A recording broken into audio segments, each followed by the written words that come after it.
रघुवंशं द्वितीय सर्ग 50 श्लोकम्। तथेति गां मुक्तवते दिलीपः सद्यः प्रतिष्ठम्ब विमुक्तबाहुः। सद्यः प्रतिष्ठम्भ विमुक्तबाहुः सन्न्यस्तशस्त्रो हरये स्वदेहम् उपानयत् पिण्डमिवास्य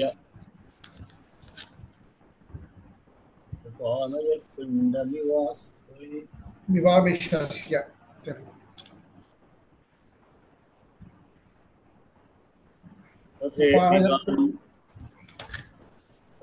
చాలా మధ్యలో ఆగిపోయింది నాది కొద్ది ఇబ్బంది పెడుతున్నది.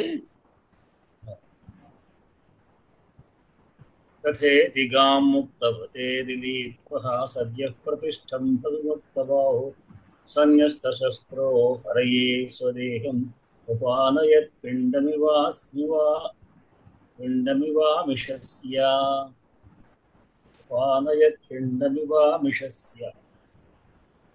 तथेति गां मुक्तवते दिलीपः सद्यः प्रतिष्ठम्भ विमुक्तबाहुः सन्न्यस्तशस्त्रो हरये स्वदेहम् उपानयत् पिण्डमिवामिषस्य। जनकुमार గారు చదువుతారా? గంటల వారు చదువుతాను. తదేతి గాం ముక్తవతే దిలీపః సద్య ప్రతిష్ఠ విముక్త బాహుః సన్యస్తో హరయే స్వదేహ ఉపానయత్ పిండమివామిషస్య. తదేతి గాం ముక్తవతే దిలీపః సద్య ప్రతిష్ఠ మృవిముక్త బాహు సన్యస్తశస్త్రో హరయే స్వదేహ ఉపానయత్ పిండమివామిషస్య. లక్ష్మణ్ చదవండి.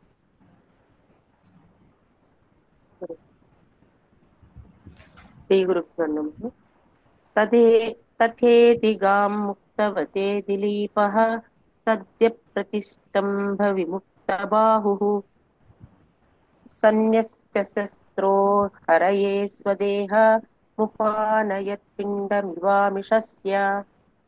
तथेति गां मुक्तवते दिलीपः सद्य प्रतिष्ठम्भ विमुक्तबाहुः सन्न्यस्तशस्त्रो हरये स्वदेहम् उपानयत् पिण्डमिवामिषस्य.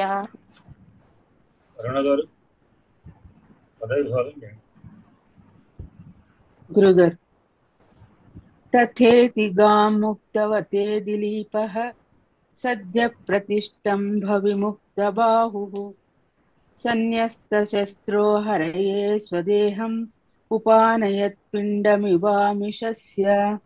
तथेति गां मुक्तवते दिलीपः सद्य प्रतिष्ठम्भ विमुक्तबाहुः सन्न्यस्तशस्त्रो हरये स्वदेहम् उपानयत् पिण्डमिवामिषस्य. तथा इति गां मुक्तवते दिलीपः सद्यः प्रतिष्ठम्भ विमुक्तबाहुः सन्न्यस्तशस्त्रः हरये स्वदेहम् उपानयत् पिण्डम् इव आमिषस्य.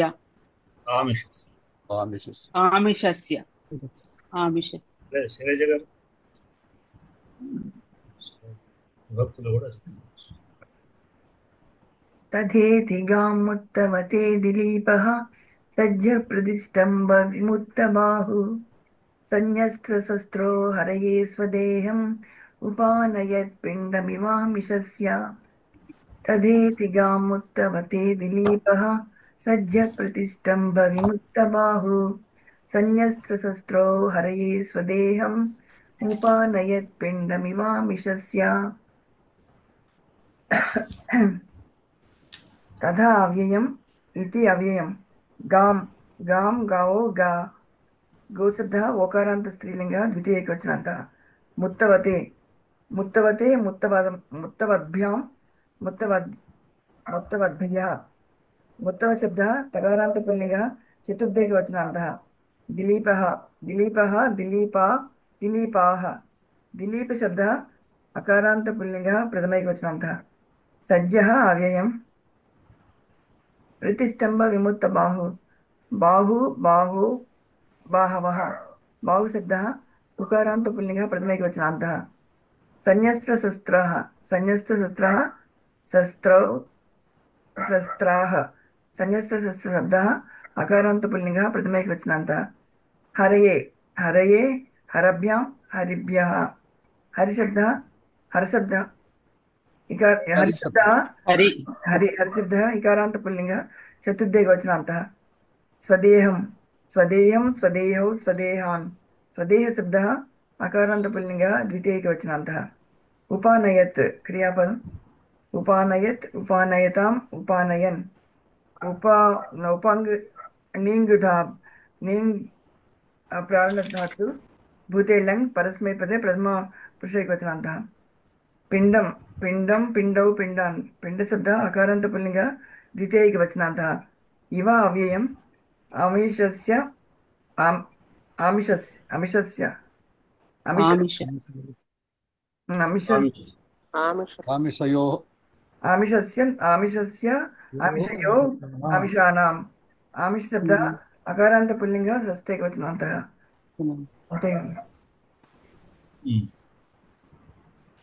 దీంట్లో आमिषस्य उपानयत् उपानयत् ఉపానయత్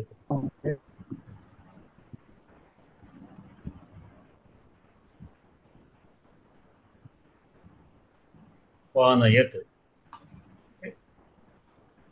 సమర్పించు ఉపానయత్ అంటే కానుకలేపడం అని అర్థం. అని సమర్పించను అర్పించుట అని అదే నీ నయ ప్రాపణ ధాతు నయతి ఆనయతు ఉపావదేశాన్ని ఉపానయతు సమర్పించెను. ఏమి సమర్పించెను? स्वदेहं ఎవరు సమర్పించారు? ఎవరు दिलीपः दिलीपः దిలీప ప్రధాన వ్యక్తి. ఈ దిలీప స్వదేహం. ఎటువంటి వాడు? ఇంకా కూడా ప్రధాన వ్యక్తి పదాలు सन्यस्य शस्त्रः सहस्राणि सन्यस्य शस्त्रः అదొకటి. ప్రతిష్టంభ प्रतिष्ठम्भभावः प्रतिष्ठम्भबाहु దిలీపుడు ప్రతిష్టంభ విముక్త బాహు అయినాడు. ప్రతిష్టంభము నుంచి విముక్త వదలబడినటువంటి బాహు పిలవాడు. అంతవరకు చిత్రార్పితారంభ ఇవావతస్థే అన్నప్పుడు మనం చెప్తున్నాం. చేతులు అట్లానే నిలిచిపోయినాయి. ఇక శస్త్రం తీసుకొని బాణం తీసుకుంటే అది వెనకకి అట్లానే అయిపోయింది. ప్రతిష్టంభం అయిపోయినప్పుడు ఇప్పుడు ప్రతిష్టంభ విముక్తం అయిపోయింది. ప్రతిష్టంభ విముక్తమైనటువంటి బాహుగలడు అంటే చేతులు ప్రతిష్టంభత్వానికి విడిచిపెట్టబడి మామూలు స్థితికి వచ్చినటువంటి వాడైనాడు. ఇంకా కూడా ఏమైనాడు?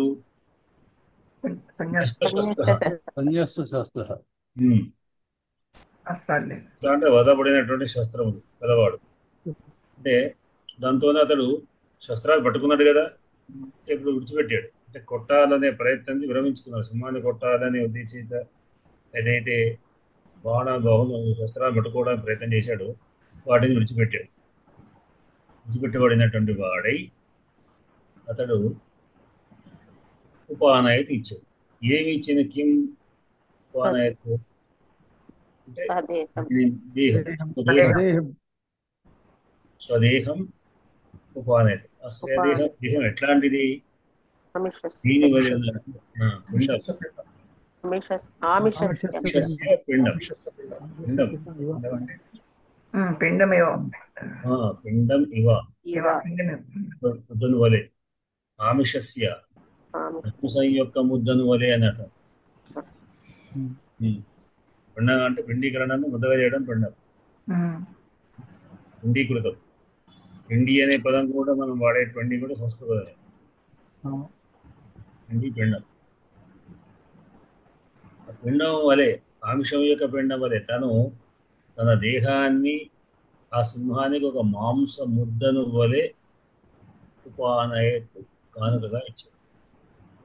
ఏ విధంగా అంటే తన బాహుని విడిచిపెట్టినటువంటి వాడే, ఆయుధాన్ని విడిచిపెట్టబడినటువంటి వాడే, మామూలు స్థితికి వచ్చినటువంటి వాడే అతడు ఇచ్చాడు. ఎవరి ఉపనయనం? రయే హరయ్య. హరి శబ్దానికి అనేక అర్థాలు ఉన్నాయి. సింహం.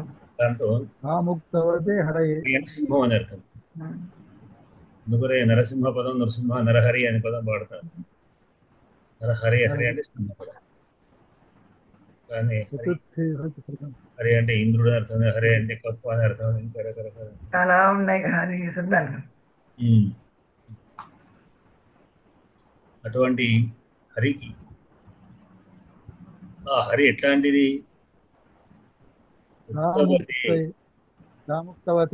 ఉత్తం చెప్పినట్టు ముక్తవతి. కాదు ముక్తవతి. ముక్త అంటే ముక్తమైనట్టు, వదిలినటువంటి. ముక్త అంటే వదలబడిన. భక్త శబ్దం చేత సానత్వతి అంటే వదిలినటువంటి. అది కర్తరి ప్రయోగం, కర్మడి ప్రయోగం కాదు. ముక్త అంటే వదలబడిన, కర్మడి ప్రయోగం. ముక్తము అంటే వదలబడిన. ముక్తవత్ అంటేనేమో వదిలినటువంటి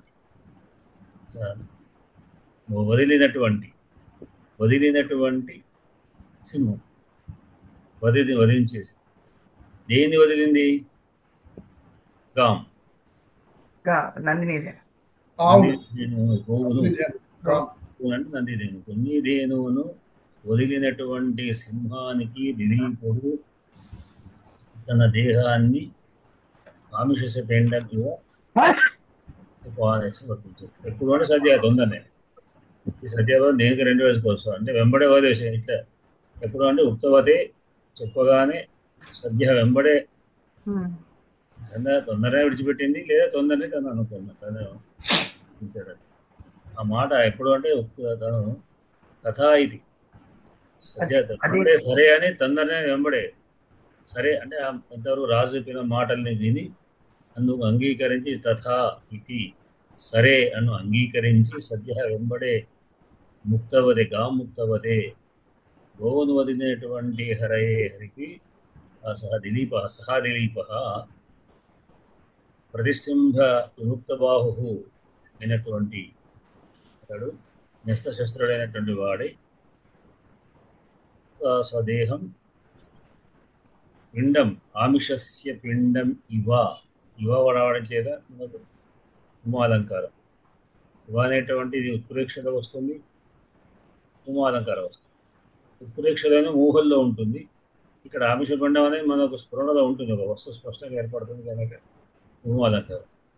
అంటే ప్రసిద్ధమైనటువంటిది అవి ఉండాలి. అంటే శ్రోతకు తెలిసే ఉండదు. ఉపమానం ఎప్పటికీ కూడా ప్రసిద్ధమైనది ఉండాలి, గొప్పదై ఉండాలి, విధంగా ఉండాలి. కనుక అది మళ్ళీ దాని కొరకు వెతుక్కోకూడదు. ఉపమేయం తెలియకపోతే ఉపమానం ప్రయోగిస్తాం. ఉపమాలంకార యొక్క ఉద్దేశం ఏమిటి అంటే ఉపమేయం విషయం తెలియదు.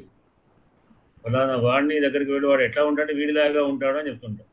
వాడు తెలియక వీడిలాగా ఉంటాడు అన్నమాట. అట్లా ఒక ప్రసిద్ధమైన దాన్ని చూపిస్తూ దాని వలె ఇది ఉంది అని అర్థం. అందుకు ఆ ఉపమానం ప్రసిద్ధమైన ఉండాలి. ఆమిషస్యము అంటే ఆమిషం యొక్క ఉదాహరణగానే చదివి వినే వాళ్ళకి అర్థమవుతుంది కనుక ఆ విధంగా ఉన్నటువంటి అర్థం కనుక ఉపమాలంకారం. ఆమిషస్య పిండంగా ఉపానయత సమర్పించను అని శ్లోకం భావం. దీంట్లో మనం సంధుల్ని ఒక్కసారి చూసుకుందాం. తథేతి గుణసంధి అండి. తథా ఇతి తథేతి గుణసంధి.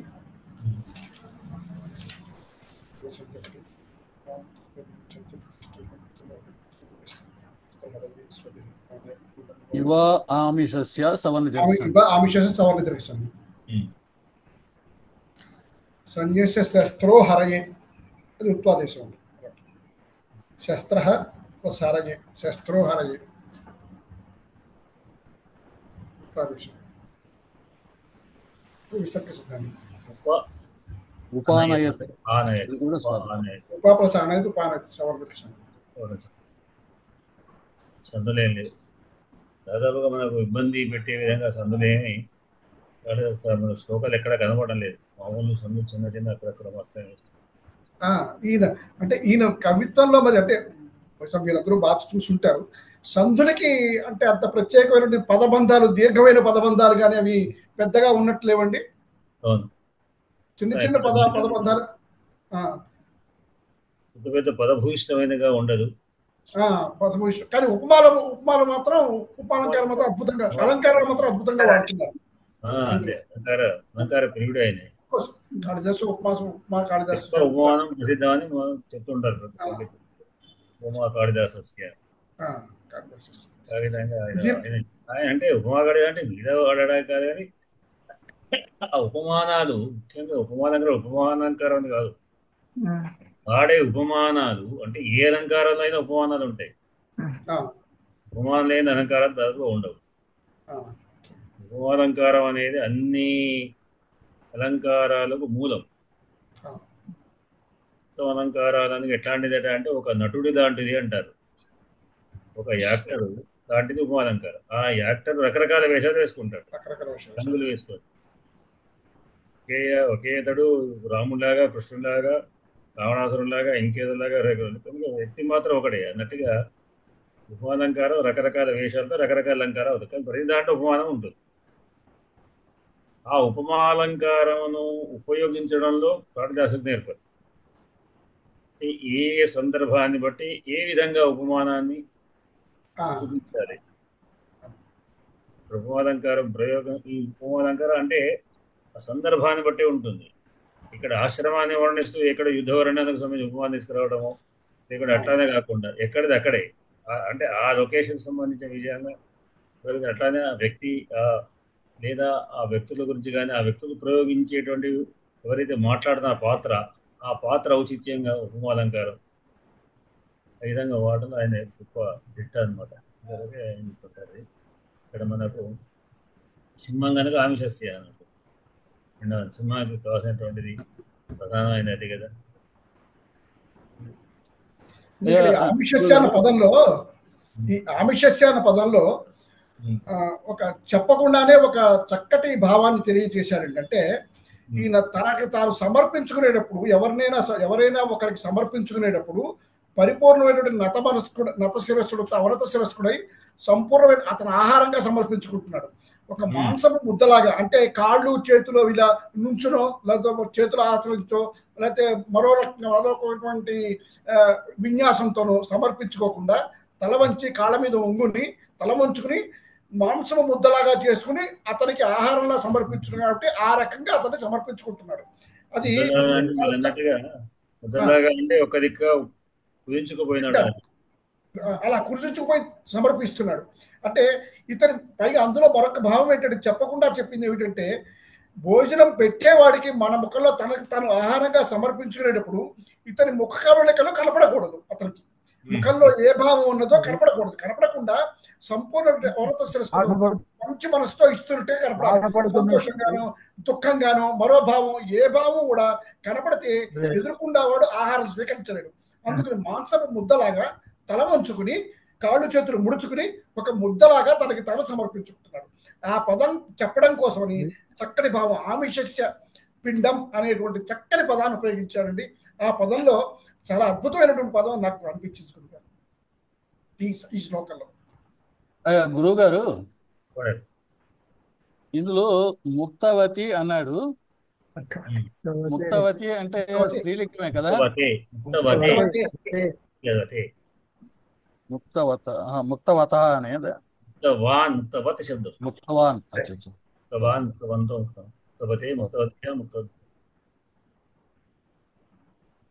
అది వర్తనే కాదు, శత్రు షానచ్ ప్రత్యయంలో చతుర్థి ఏకవచనం వదిలినటువంటి అదే ఇంతవరకు పుంలింగంగానే చెప్పుకుంటూ వచ్చాడు. సింహం ఆకారమైనప్పటికీ కుంభోదరుడు అనేవాడిని ఆ పుంలింగానే చెప్పుకుంటూ వచ్చాడు. ఇక్కడ కూడా పుంలింగే. అదే నాకు ముక్తవతి అంటే అది స్త్రీలింగం ఏమో అని డౌట్ వచ్చింది, అందుకని అడిగా. ఆలస్యమైంది వాడ అయిపోయి ఒక పాఠం అయిపోయి ఉంటుంది కదా. ఈ శ్లోకం అయిపోయింది దాదాపుగా. దాని మీద అభిప్రాయాలు చెప్తున్నాం. రాజయ్య గారు ఏదో చెప్తున్నారు. ఏ ఎదుటివాణి కూడా కనిపించదు ఎదుటివానికి సమర్పించేటప్పుడు, దానం ఇచ్చేటప్పుడైనా ఏది చేసేటప్పుడైనా బాధతో చేస్తున్నట్టు అనిపించకూడదు. అందుకోసం అట్లా అతను శిరస్కుడై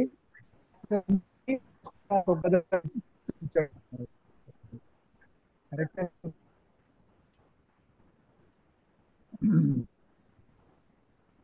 కటకం వారు ఏమన్నా దీన్ని చూసారా శ్లోకాన్ని? మీరు మ్యూట్లో ఉన్నారు. నేను చూడలేదయ్యా, అదే చూడలేదు. నేను దీని గురించి ఏం చెప్పలేదు. ఆరే వెళ్ళి వారు కర్ణస్థ శస్త్రం అనేటువంటిది కూడా ఇక్కడ ఇదే. ఎందుకంటే దానికి సమర్పించే ఉద్దేశంతో ఉన్నాడు కాబట్టి ఆ శస్త్రాన్ని ధరించినప్పుడు పౌరుషంతో ఉన్నట్టు పరాక్రమం చూపెట్టినట్టు అవుతుంది. కాబట్టి మొత్తం అన్ని వదిలి దాన్ని సరెండర్ అవుతున్నాడు అన్నమాట. అంతే. దానికి శరీరం సరెండర్ మీద దాన్ని ఏంటంటే పరాక్రమాన్ని చూపెట్టినట్టు అవుతుంది దాన్ని ధరిస్తే. అందుకోసం దాన్ని కూడా వదిలిపెట్టి కంప్లీట్ గా వినయ భావంతో దానికి సరెండర్ అవుతున్నాను అట్లా అన్నమాట. అంటే అస్త్రాన్ని ధరిస్తున్నాము అంటేనండి దాని అర్థం ఏమంటే ఎదుటి వాడిని ఎదుర్కొంటున్నాము అని చెప్పి అర్థం. మీరు ఇప్పుడు భారతంలో అదే అంటే నారాయణాస్త్రాన్ని ప్రయోగించినప్పుడు అర్జునుడికి ఏమని చెప్తాడు? ఎవరు? కృష్ణుడు, నువ్వు వంగి చేతులు ధనస్సు వదిలేసి కిందకి దిగి నమస్కారం పెట్టు అని చెప్తాడు. అతను అంటే నారాయణాస్త్రానికి ఏ రకంగానూ ఎదురు తిరగకూడదు, ఎదురు తిరిగితే అది ఫినిష్ చేస్తుంది. అందుకని ఇక్కడ భారతంలో అలా చెప్తాడు కృష్ణుడు అర్జునుడికి. మొట్టమొదటి మొండికేశ్వర బలవంతంగా దించి నేల మీద దించి నమస్కారం పెట్టిస్తాడు. అందుకని సమర్పించుకునేటప్పుడు అస్త్రాలు కానీ శస్త్రాలు కానీ ఏవి మన ఒంటి మీద లేకుండా కేవలం సమర్పణ బుద్ధితో మాత్రమే అమనత శిరస్కురై వాళ్ళకి సమర్పించాలి. మన ముఖంలో భావాలు కూడా కనిపించకుండా తల ఉంచుకొని పూర్తిగా వినయంతో సమర్పణ బుద్ధితో సమర్పించుకోవాలి. దేవునికి నమస్కరించినా అంతే, మనం ఎవరికైనా ఆహారం పెట్టినా అంతే. అందుకనే నమస్కారం చేసేటప్పుడు దేవుడికి తల ఉంచుకుని దండం పెట్టుకుని సాష్టాంగ నమస్కారం చేసే వాళ్ళని సంపూర్ణమైన మన వాళ్ళని సమర్పించుకోవాలి. ఆ రకంగా సమర్పించుకుంటేనే ఎదుటివాడు స్వీకరించగలుగుతాడు. మన భావాలు కళ్ళల్లో ఉద్దేశాలు వాళ్ళకి కనపడేటట్టయితే మాత్రం ఎదుటివాడు స్వీకరించలేడు. అది కరెక్ట్ పద్ధతి కాదు. అందుకని ఆయుధాలు వదిలేసి మన పిండి ముద్దలాగా తన శరీరాన్ని చేసుకుని అతనికి సమర్పించుకున్నాడు సింహానికి.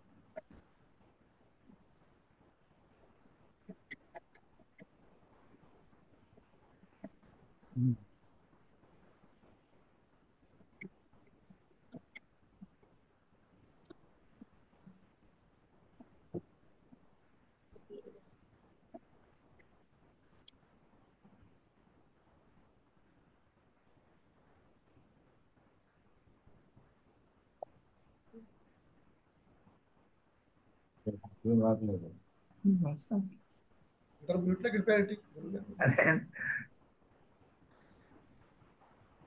అందరు నిశ్శబ్దమైపోయారండి. గురుగారు మ్యూట్లోకి వెళ్ళిపోయారు. గురుగారా డిస్టర్బెన్స్ ఉంటుంది ఇక్కడ.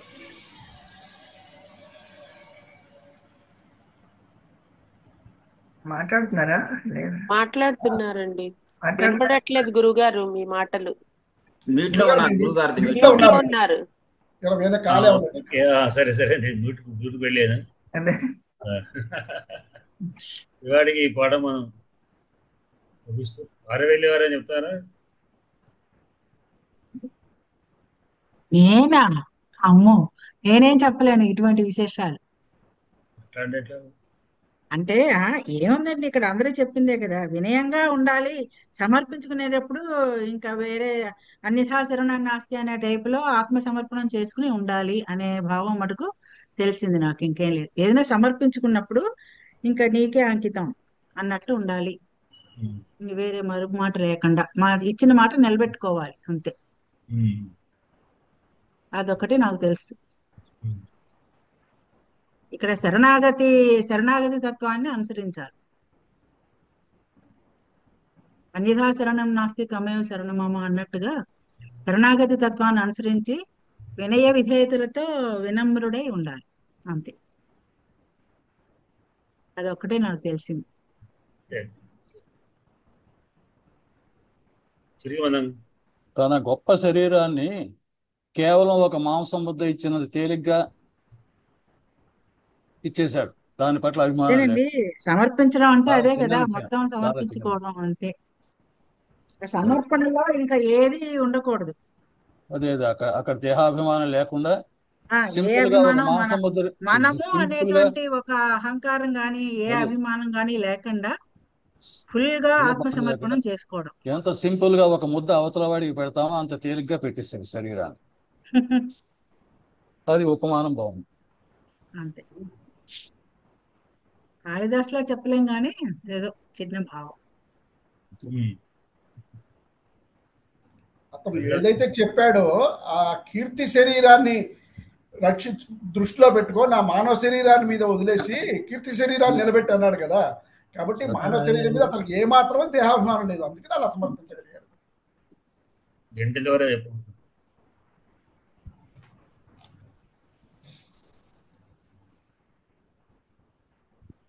అంటున్నారా గంటల వారు? గురుగారు చెప్పండి. మీరేదో చెప్పుకుంటే అనిపించింది నాకు. లేదు గురుగారు, మీరు మ్యూట్ లో ఉన్నారని చెప్పారు, ఏమి లేదు. ఓకే ఓకే, సరే. మనం కౌముదిలోకి వెళదాం. మరి ఇప్పుడు కౌముదిలో కవుని వదిలేసి కౌముదిలోకి వెళ్దాం. అంతే. కౌముది రెండు ఉన్నాయి. కవును వదిలేసి కవు అదే ధనుకొండ వారి చతురత, వాక్చాతుర్యం. ఈ మాత్రానికి అమ్మో, మీతో సాటి అటువంటి విషయాల్లో ఎవరు రాలేరు. వృద్ధి సంధి చెప్పుకుందాం. వృద్ధి సంధిలో అంతర్భాగంగా మనం వచ్చినప్పుడు పరరూపం చెప్పుకుందాం. పరరూపాన్ని మళ్ళీ చేసుకుంటూ మళ్ళీ విశేష వృద్ధిని చెప్పుకుంటున్నాం. విశేష వృద్ధిలో అంతర్భాగంగా నిన్న అక్షౌహిణీ సేన అనేది, దానికంటే ముందే చెప్పాను. ఏచేదిగా ఇది ప్రాదూహోడు అనే సూత్రం. ప్రాదూహ ఊఢ ఊఢి ఏష ఏష్. వీటికి విశేషమైన నియమాలతో వృద్ధి వస్తుంది అని చెప్పుకున్నాం. ఇవి రెండు నేను చెప్పుకున్న సమయంలో మీకు బాగా అర్థమైంది అనుకున్నప్పుడు, అనుమానాలు లేవు అనుకుంటే ముందుకు పోవచ్చు. ఏమైనా సరే మళ్ళీ ఏమైనా చెప్పుకోవాల్సి ఉంటే బాగుంటుంది అనుకుంటే సరే.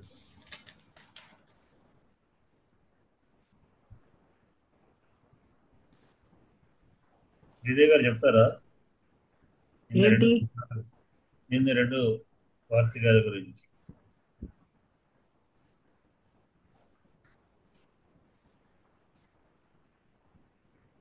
ఏదేదో చూసి చెప్పాలి ఇప్పుడు, అంతేనా? చూసి అర్థమైన విధంగా చెప్పండి. అర్థమైంది చాలండి. అంటే మీకు అర్థం, మాకు అర్థం చేయించండి. నాకు అర్థం ఇది ఇంకా బాగుందా? నాకు అర్థం కాలేదు, మీకు అర్థం చేయించండి. ఇది మరి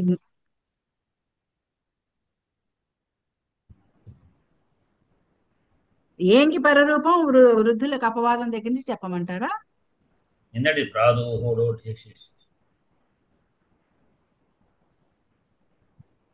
చిన్నది, నేను ఆ పాటిపల్లి వారిలో చెప్పలేను,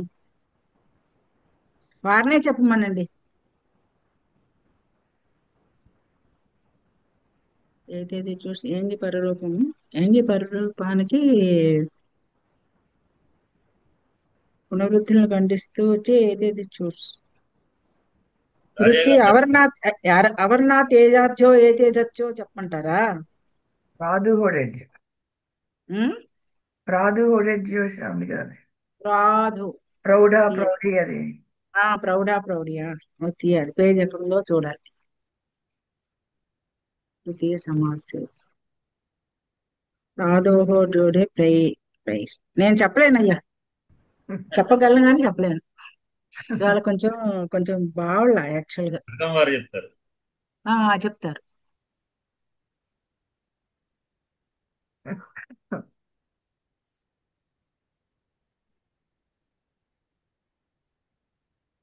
తిరిగి తిరిగి క్లాస్కి ఆలస్యంగా వచ్చా. అంటే మీరు వ్యాకరణ విషయానికి వచ్చారు కదా, మీకు పర్వాలేదు. అయ్యా వ్యాకరణ వంశాలు తెలిసినటువంటి కనుక మీకు పర్వాలేదు. నాకు ఏది పడాలి. నమస్కారం అండి. ఇక్కడ ప్రాత్ అని చెప్పబడింది. అంటే కేవలం ఈ ఉపసర్గలన్నీ కాకుండా, ప్రాదులన్నింటికీ కాకుండా ప్రా వరకే ప్రత్యేకించినటువంటి సూత్రం కాబట్టి ఇది ప్రాత్ అని మొదలు పెట్టుకోవడం జరిగింది. దీనికి ఊహ, ఊఢ, ఊఢి, ఏష, ఏష్య అనేటటువంటి పదాలు కలిసినప్పుడు ఎలా ఏర్పడుతుంది అనేది ఈ మనం చెప్పుకునేటటువంటి విశేష వృద్ధిలో ఉంది. ఎలాగా మామూలుగా ప్రా అనేటటువంటి ఉపసర్గం తీసుకున్నట్టయితే దానికి ఊహ అనేటటువంటిది జత చేసినప్పుడు అవర్ణానికి యువతల అచ్చుపరంగా ఉంది కాబట్టి గుణం రావాలి. కానీ ఇక్కడ గుణం రాదు. రాకుండా ప్రాహ అని రావాల్సి ఉంటుంది, లేదా ప్రోహ అని రావాల్సి ఉంటుంది. కానీ వృద్ధి వచ్చి ఆత్, ఐ, ఔ అనేటటువంటిది ఉంది కాబట్టి దీనికి సంబంధించినటువంటి ఇక్కడ ఉకారము ఏ రకంగా ఎట్లయితే కంఠ స్థానం నుంచి ఉద్భవిస్తుందో ఇక్కడ ఔకారం అనేటటువంటిది కూడా కంఠ ఓష్ఠ స్థానాన్ని నుంచి ఉద్భవిస్తుంది. కాబట్టి ఇది కంఠోష్ఠంగా ప్రౌఢ అనేటటువంటిది ఏర్పడుతుంది. ప్రౌహ అనేటటువంటి రూపం ఏర్పడుతుంది. ఇందులో గమనించాల్సింది ఏంటంటే గుణము రాలేదు, వృద్ధి రాలేదు, తర్వాత పరరూప సంధి రాలేదు, గుణాన్ని మాత్రమే ఖండిస్తాయి. గుణాన్ని మాత్రమే ఖండించింది, వృద్ధి వచ్చింది ఇక్కడ. అంటే కాబట్టి నియమాలు లేవు, దీంట్లో సామాన్యమైన వృద్ధి నియమాలు లేవు. లేకున్నప్పటికీ దాన్ని నిరాదేశ ప్రకారం రాదు. అలాగే అలాంటివే మరొక 4 ఉన్నాయి. ప్రా, మూఢ తీసుకున్నట్టయితే ఇది కూడా సేమ్ అదే ప్రకారంగా అకార అవర్ణంతో అంతమవుతుంది. దానికి జత చేయబడినటువంటి ఊఢ అనేటటువంటి దాంట్లో అచ్చుపరంగా ఉంది కాబట్టి ఇక్కడ కూడా గుణం రావాలి అనుకుంటాం, కానీ రాకుండా ప్రౌఢ అనేటటువంటి రూపం వస్తుంది. అలాగే 3వ రూపం తీసుకున్నట్టయితే ప్రా ప్లస్ ఊఢి తీసుకున్నట్టయితే ఇంత క్రితం కూడా ఏ రకంగా చెప్పుకున్నామో అదే రకంగా ఇక్కడ కూడా గుణం రాకుండా వృద్ధి రావడం జరిగి ప్రౌఢి అనేటటువంటి రూపం వస్తుంది. ఇవి 3 ఊహతో, ఊఢతో, ఊఢితో. ప్రా అనేటటువంటి రాత్ అంటే కేవలం ప్రా మాత్రమే తీసుకోవాలి, ఎందుకంటే అపరస్య అని చెప్పనుకున్నాం కదా. కాదు, రా అనేది పంచమి భక్తి. రామాత్ లాగా రా కంటే పరంగా కేవలం ప్రాదులన్నిటిని కాకుండా కేవలం తపరం అనేది కేవలం అక్షరాలు మాత్రమే. ఇది ప్రాత్ అనేటువంటిది ప్ర అనే దానికంటే ప్ర అనే ఉపసర్గ కంటే పరంగా ఉన్న ఊహా, ఊడ, ఊడి, ఏషు అంటే సప్తమి భక్తి వలన పరంగా ఉండగా. కాబట్టి ఇక్కడ ఈ ఏకాదేశాల్లో షష్ఠి భక్తి వాడబడదు.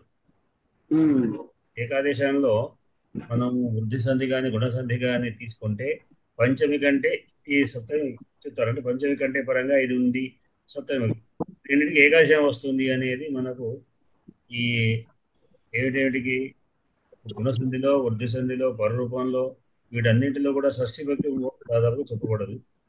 కనుక అక్కడ పంచమి సప్తమి ప్రాత అనే పంచమి భక్తి, ఏషు అనే వరకు సప్తమి భక్తి, వీటన్నింటి పరంగా ఉండగా అని అర్థం. తర్వాత ఏష అనే రూపము ఇషు అనేటటువంటి దాని నుంచి వచ్చినటువంటి రూపం. ఇషు వాంఛాయ అనుకుంటాం. అది ఆ రకంగా ఎక్కువగా కోరదగినటువంటిది ఇషు.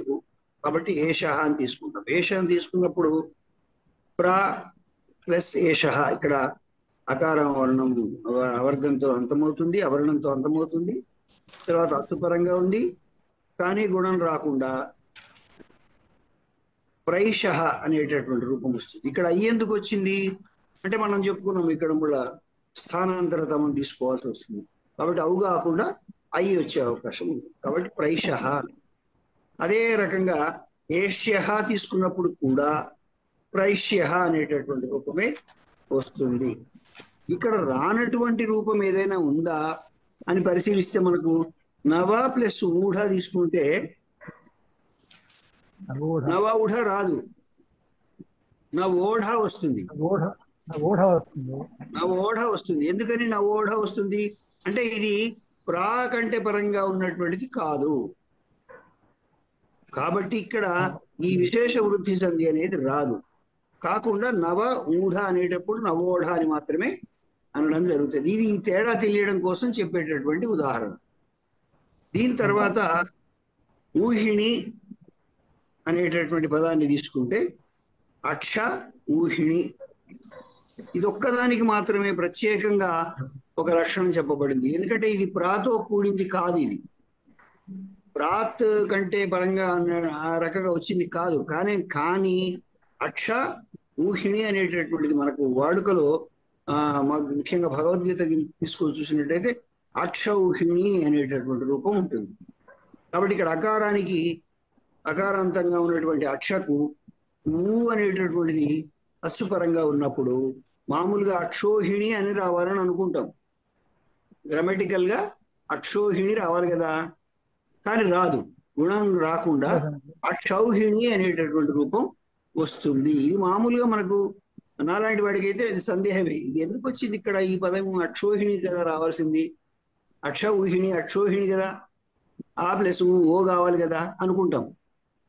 కానీ ఇది ఒక ప్రత్యేకమైనటువంటి రూపం మనం ఇక్కడ చెప్పుకుంటాం. అక్షౌహిణి అనేటటువంటి రూపం ఇందులో వస్తుంది. అయ్యా నాకు ఇంతవరకు మాత్రమే అర్థమైంది. ధన్యవాదాలు.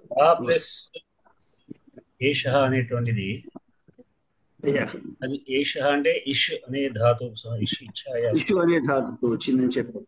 ఇష అనేటువంటిది ఉంటే దాని గ్రహి ప్రత్యయం ప్రా ఏష అయింది. ఇక్కడ విశేషం ఏంటంటే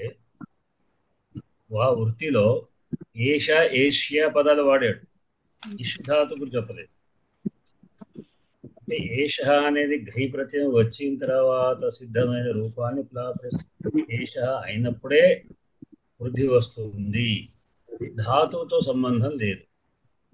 ఎందుకంటే ప్రేషణం పదం కూడా ఉంది అదే సేమ్. అప్పుడు ప్రా ప్లస్ ఈషణం అదే ధాతువు, కానీ ప్రేషణం అయింది కదా, గుణం వచ్చి వృద్ధి రాలేదు. అంటే ఇక్కడ ఏషాని చెప్పడానికి గల కారణం ఈ విధంగా ప్రేష అంటే ఒక విశిష్టమైన ఒక అదేంటంటే ఒక స్థితి, అంటే కోరిక కాదు. ప్రేష అంటే పిచ్చి అన్నారు, ఉన్మాదము అర్థంలోను, కానీ బాధ పెట్టడం, వర్ధనం, క్లేశము, కష్టపెట్టడం అనే అర్థంలో ఉంది ప్రా ఉపసర్గ వల్ల. ప్రేషణ అంటే పంపడం అనే అర్థం వచ్చింది.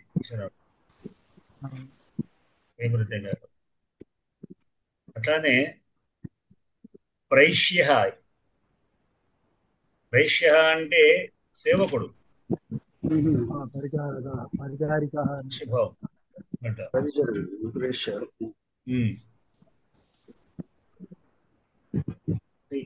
ఇషికే నెత్ ప్రత్యయం వచ్చి అంటే ఈ నెత్తులతోని ప్రైష్య పంపదగినవాడు. ఇక్కడ పంపదగినవాడు అంటే ఏదైనా పనికి పంపించేవాడు అంటే అర్థంలో కావచ్చు, కానీ మొత్తం సేవకుడు అనే అర్థంలో చెప్పబడుతుంది. అట్లా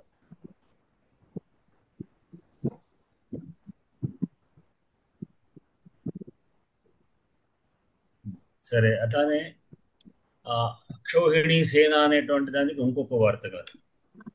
అదే మనం ఇంతకు చెప్తున్న అక్షారోహిణి అవసంఖ్యానం. ఆ వార్తకి ఏం చెప్తుంది? అక్షౌహిణి సేన అనేటువంటి పదాన్ని సిద్ధం చేయడానికి చెప్పబడేటువంటి వార్తిక. అక్షౌహిణి సేన మన భారతంలో వస్తుంది.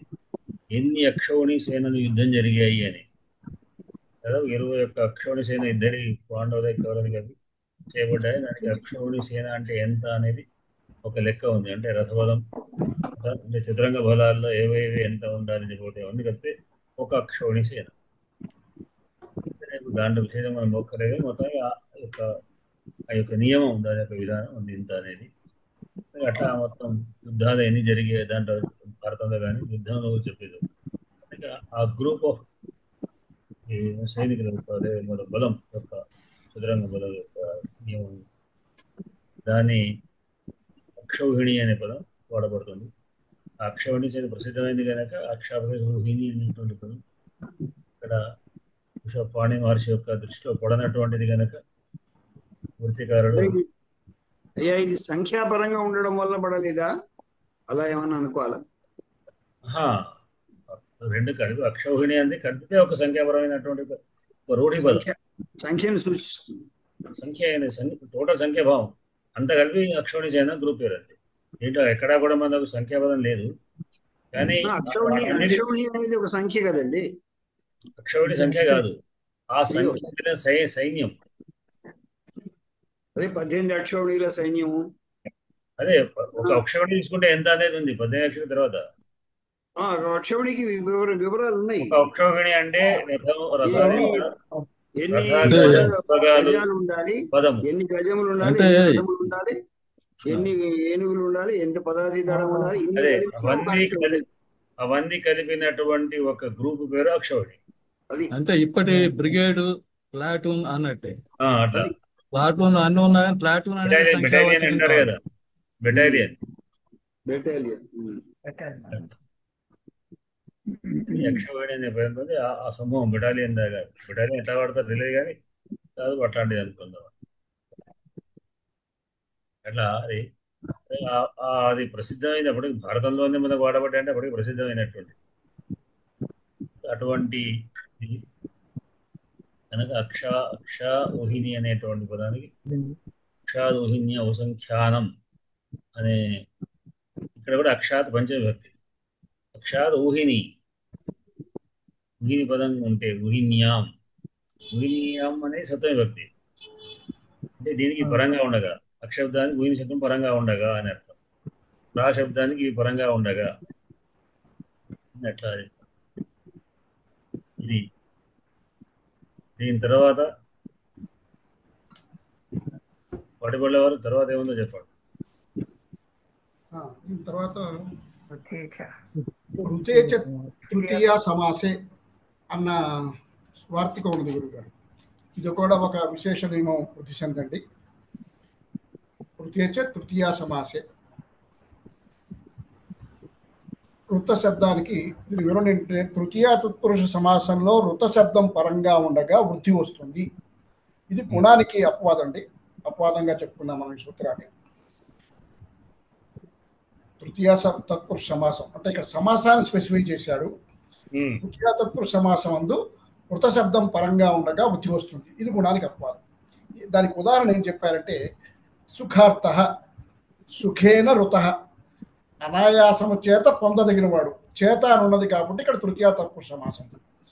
కాబట్టి సుఖేన ఋత అనే తృతీయ తత్పురుష సమాసం సుఖ ప్లస్ ఋత అని ఉండగా మనకి ఆద్గుణ సూత్రం ప్రకారము అక్కడ కకారోత్తరవర్తి ఆకారం అవర్ణం ఉంది. ఋకారం రూపంలో పరంగా అచ్చు పరమై ఉన్నది. కాబట్టి ఈ రెండు ఉండగా గుణం రావాలి.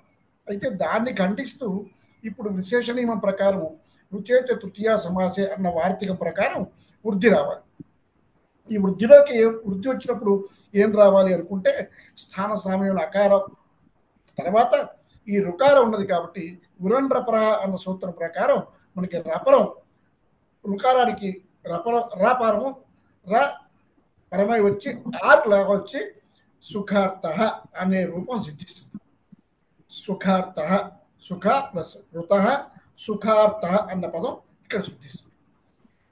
అయితే ఇక్కడ మనం రావాల్సిన ప్రశ్న, తృతీయ తత్పురుష సమాసం తృతీయ అని చెప్పాల్సిన అవసరం ఏంటి అనుకుంటే, దానికి వివరణగా చెప్పేటప్పుడు పరమార్థ అనే పదాన్ని చూపించి మనకు ఉదాహరణలు చెప్పారు.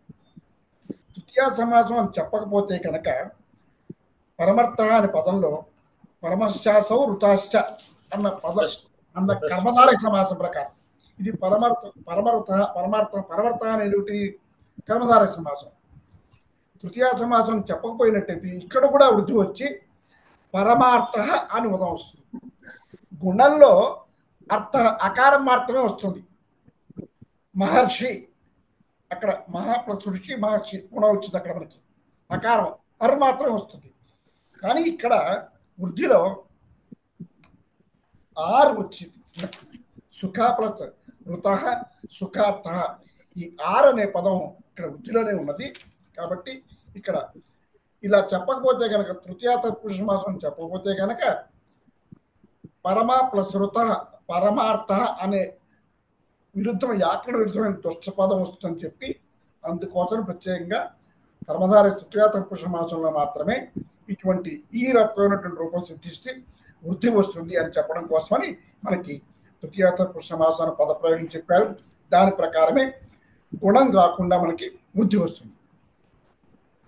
లేకపోతే పరమార్థ, ఇప్పుడు ఈ తృతీయ తత్పురుషం అనుకుంటే పరమార్థ అనే రూపం సిద్ధిస్తుంది.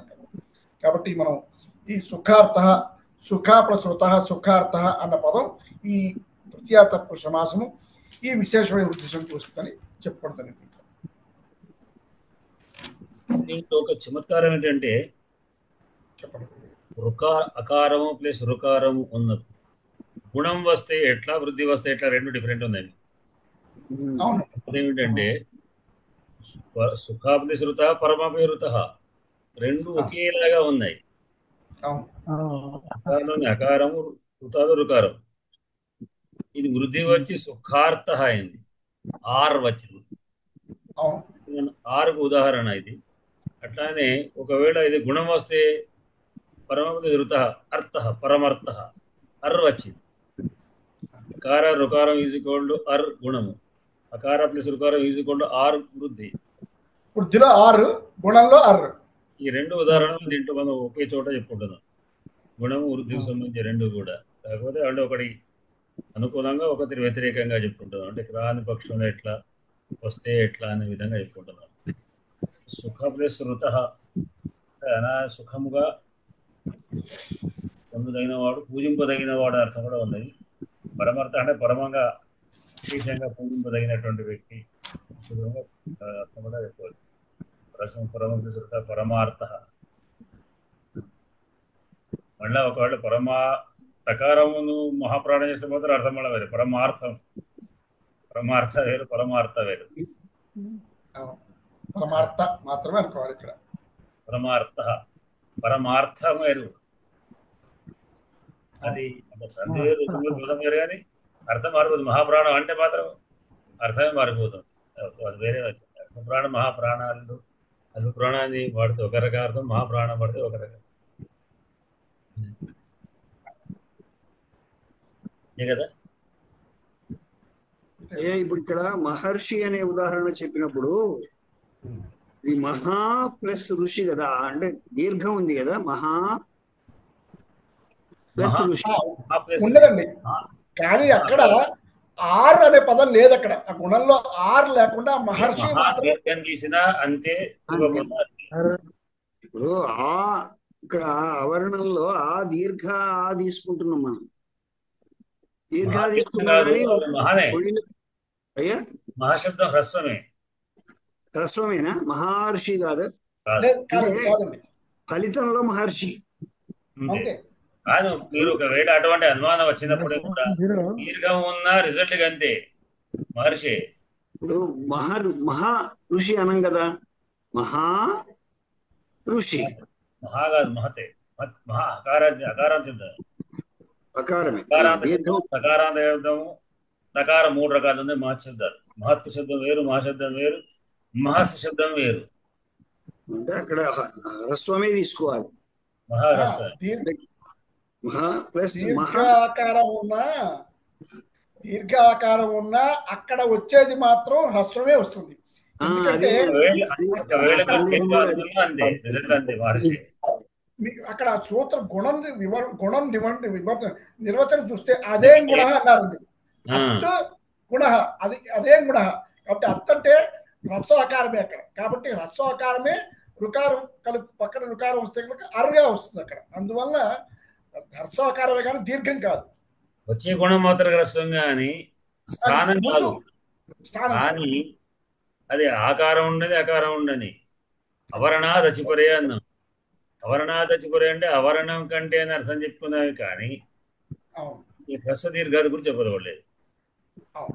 అందుకే అక్కడ కూడా మనం చెప్పుకున్నాం. అక్కడ ఏం చెప్పుకున్నాం మనం?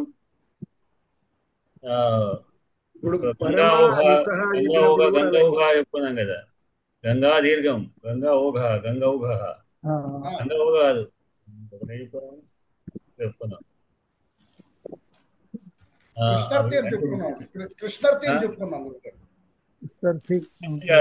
కాదు అకార దీర్ఘానికి కాదు కూడా ఉపాప్లేసేంద్ర గంగా ప్లేస్ ఉదకం, గంగోదకం, గంగా ఉదకం, గంగోదకం అంటే దీర్ఘం ఉన్న హ్రస్వం ఉన్న గుణం వస్తుంది అంతే. మీకు ఒకవేళ అనుమానం అటు మహాశబ్దం దీర్ఘం ఉందేమో అంటే దీర్ఘం ఉన్నా కూడా అంతే, వచ్చేది మాత్రం రిజల్ట్ అంతే. ఇప్పుడు పరమ అన్నప్పుడు ఇక్కడ దీర్ఘం ఉండే అవకాశం లేదు. పరమ ఋత, పరమ ఋత, పరమర్థ అంటున్నాం. ఇందులో సందేహం ఏం కనబడదు. సుఖ ఋత అన్నప్పుడు మాత్రం దీర్ఘం వస్తుంది, సుఖార్థ అవుతుంది. అంతే కదా. ఒకటే తేడా అండి. వృద్ధిలో ఆరు ఉంది, గుణంలో అర్రు వృద్ధిలో ఆరు వస్తావచ్చు, గుణంలో మాత్రం అర్రు రావచ్చు. అందునే ఇది వృద్ధి కాబట్టి సుఖార్థ అని వచ్చింది, అక్కడ గుణం కాబట్టి మహర్షి అని వచ్చింది. ఇది నాకు అర్థమైంది. ఇప్పుడు ఇక్కడ తృతీయ తత్పురుషము సుఖేన ఋత అని మీరు విగ్రహం చెప్పారు కదా. అవునండి. అంటే తృతీయ సమాసం ఉన్నప్పుడే వస్తుంది. వృద్ధి తృతీయ కర్మధారయం అన్నప్పుడు గుణం వస్తుంది. కర్మధారయం అంటే మళ్ళీ గుణం వస్తుందా? పరమ ప్లస్ ఋత అంటే పరమృత, అది కర్మధారయం. పరమర్థ తృతీయ సమాసం ఉన్నప్పుడే ఋతు శబ్దం పరంగా ఉన్నప్పుడు వస్తుంది. కేవలం తృతీయ తత్పురుష సమాసంలో మాత్రమే అకారాంత పదానికి రుకారంతో పరంగా ఉన్నప్పుడు అది దీనికి లేదు, ఒక ఋత శబ్దం మాత్రమే పరంగా ఉంటాయి. అయ్యా ఋత శబ్దం పరంగా ఉంటే మాత్రమే, మిగతా ఏ రుకారం సంబంధం లేదు. ఋతం మాత్రమే ఉండాలి. అది ఋత శబ్దం ఉన్నప్పుడే అదే రుకారం కాదు. అంటే ఇప్పుడు సుఖార్థ అవుతుందా సార్? ఎట్లా ఇది వచ్చి అసలు ఆర్తి అనే పదం ఎలా వచ్చింది? అది కూడా దీని నుంచి వచ్చిందా? ఇప్పుడు కండిషన్ ఏమిటంటే అవారణాంతమై ఉండాలి ఒకటి, తీయ విభక్తి కలగాలి, కృత శబ్దం మాత్రమే పరంగా ఉండాలి. ఉన్నప్పుడు గుణంగా కూడా వృద్ధి వస్తుంది అంతే. కనుక సుఖేన ఋత అనే అర్థంలో సుఖాప్లస్ ఋత అని ఉండగా అంటే సుఖాప్లస్ ఋత ఉండగా ఈ సమాసార్థంలో ఉంది కనుక అప్పుడు సుఖ శబ్దానికి అవరణం ఉంది, ఋతు శబ్దం పరంగా ఉంది కనుక అప్పుడు అవరణానికి వృద్ధి ఏం రావాలి? ఆకారం. రుకారం ఉంది కనుక ఆర్ అయింది. ఏంటంటే ఆకారం దీర్ఘ ఆకారం ప్లేస్ రపరం ఆర్ కనుక సుఖార్థ. రానప్పుడు పరమృత పరమశ్చాసో ఋతశ్చ అనేది కర్మధార సమాసం. కర్మధార సమాసం కనుక దీనికి రాదు, వృద్ధి రాదు. రాకపోతే అదే పరమావధి ఋత సేమ్ అట్లానే ఉంది, అవరణం రుకారం ఉంది. కానీ ఇక్కడ మాత్రం పరమాద అకారానికి రుకారానికి పరంగా ఉన్నప్పుడు అర్ వస్తుంది, ఆర్ రాదు. వృద్ధిలోనేమో దీర్ఘాకారం వచ్చింది, గుణంలో అయితే హ్రస్వమే వస్తుంది. మహర్షి అన్నప్పుడు అక్కడ గుణంలో హర్షమే వస్తుంది. గుణంలో రసం వచ్చి అర్ర అయింది. ఇక వృద్ధిలోనేమో ఒకే పొజిషన్ లో ఈ నియమాలలో ఉండేటువంటి విధానం బట్టి కూడా వృద్ధి నియమాలు ఉంటే 6 అవుతుంది, అది లేకపోతే అర్ర అవుతుంది. ఈ 2 రకాల ఉదాహరణ మనకు దీంట్లో కనబడుతుంటాయి. ఒకే విధంగా పరమాధార ఆకారం ఉంది, ఋతారకారం ఉంది, సుఖాదాకారం ఉంది, రుకారం ఉంది. కానీ 2 ఒకే రకంగా ఉన్నప్పుడు కూడా ఇక్కడ విశేషం ఏమిటంటే వృద్ధి వస్తే మాత్రం 6 వస్తుంది, లేకపోతే అర్ర వస్తుంది గుణం.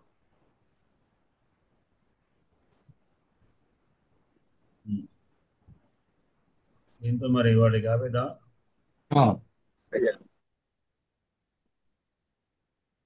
ఆలస్యంగా వచ్చిన వాళ్ళకి తొందరగా అయిపోయినట్టు అనిపిస్తుంది. ఈ ఈ ఆర్తహాన పదం గురించి అడిగారు కదండి ఇప్పుడు వాళ్ళు.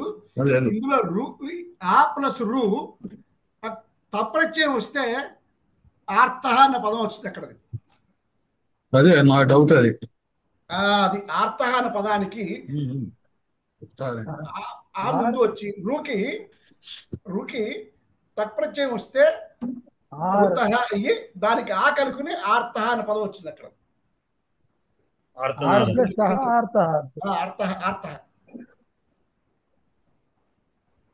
ఇక్కడ రు అన్న పదం నుంచి రు గతం అనుకుంటా. ఆర్ష ఎలాగో ఆర్త కూడా అలాగే అయి ఉండొచ్చు.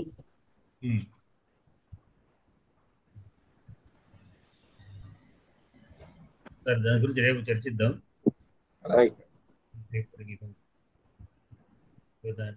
ఇంకా ముందు పోవడం కొడితే మనం కొంచెం మళ్ళీ ఇంకెక్కువ టైం తీసుకున్నాం. ఇంకొక 10 నిమిషాలు అయిపోవచ్చు మరి ఎందుకు కానీ ఇది అయిపోయింది కనుక. స్వస్తి ప్రజాభ్య పరిపాలయంతా న్యాయేన మార్గేణ మహిమేషః గోబ్రాహ్మణేభ్యः శుభమస్తు నిత్యం. లోకాः సమస్తాः సుఖినో భవంతు. స్వస్తి. శుభరాత్రి అందరికీ కూడా. నాకుండే గారు ధన్యవాదాలు. ఏం చేస్తున్నారండి?